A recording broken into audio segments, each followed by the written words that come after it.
Night King is coming.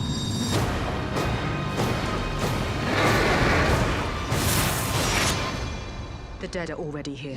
Sunday night's installment of Game of Thrones finally brought the highly anticipated Battle of Winterfell to the forefront, which, holy shit, was nothing short of epic. But now that the long night is finally over and we're catching our breath, we're breaking down everything that went down in episode 3, from the deaths to that shocking ending we didn't see coming.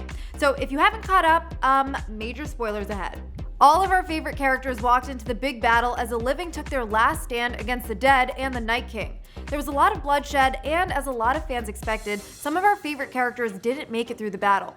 But let's cut right to the chase and talk about the biggest jaw-dropping moment of the night.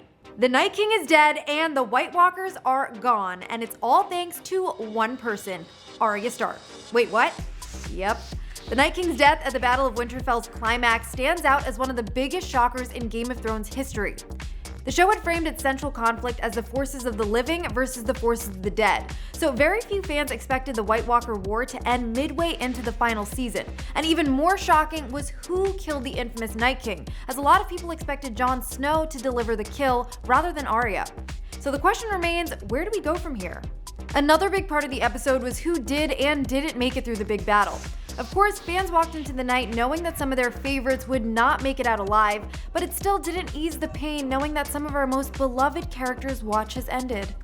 The episode saw the end of characters Dolorous Edd, Lyanna Mormont, Beric Dondarrion, and Melisandre, who actually ended up being one of the surprise heroes of the night. And then, of course, there were two deaths that really struck a chord with Thrones fans. The first being Theon Greyjoy, who took on the Night King in an effort to protect Bran Stark. He didn't survive the showdown, but proved he was a hero until his dying breath.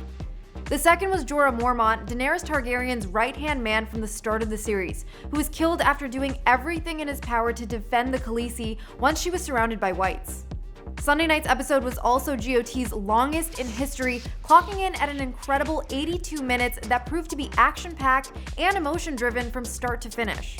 So they won the Great War, but now it's on to the last war against Cersei Lannister and the fight for the Iron Throne. As for where the series wraps up from here, well, we only have a couple more episodes before we find out. Alright, for more on what's to come in Game of Thrones' final season, head on over to THR.com. Until next time, for the Hollywood Reporter News, I'm Neha Joy.